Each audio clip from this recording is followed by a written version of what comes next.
সকালে খালি পেটে যদি আপনি নিয়মিত লেবু পানি খেতে পারেন তাহলে আপনার যে উপকারটা হবে এটা জানার পরে আপনার মুখ থেকে অটোমেটিক সুবহানাল্লাহ বের হয়ে আসবে। কারণ আল্লাহ এই ছোট্ট ছোট বিষয়ের মধ্যে আল্লাহ কত যে দামি দামি নিয়ামত রেখে দিয়েছে আপনি কল্পনাও করতে পারবেন না। আপনি বলতে পারেন হুজুর এগুলো তো চিকিৎসকদের কথা, ডাক্তারদের কথা, তা আপনি কেন বলছেন? ভাই আমি শুধু রবের নিয়ামতটা আপনাকে বোঝাচ্ছি। রব বলছে ফাবি আইয়ি আলাই রাব্বিকুমা তুকাদ্দিবান, আমি রবের কোন নিয়ামতকে তুমি, কোন অবদানকে তুমি অস্বীকার করবে বলো?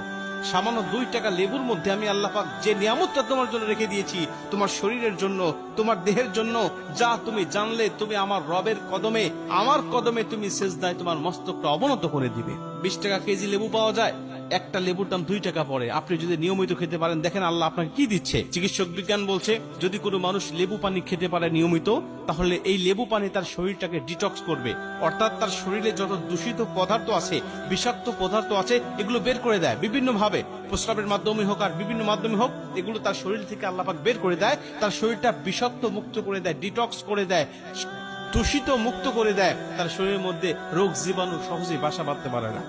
এটা হলো 1 নম্বরে। 2 নম্বরে যদি কোনো মানুষ লেবু পানি নিয়মিত খেতে পারে তাহলে চিকিৎসক বিজ্ঞান বলছে যে এই লেবুর মধ্যে প্রচুর পরিমাণ অ্যান্টি অক্সিডেন্ট থাকার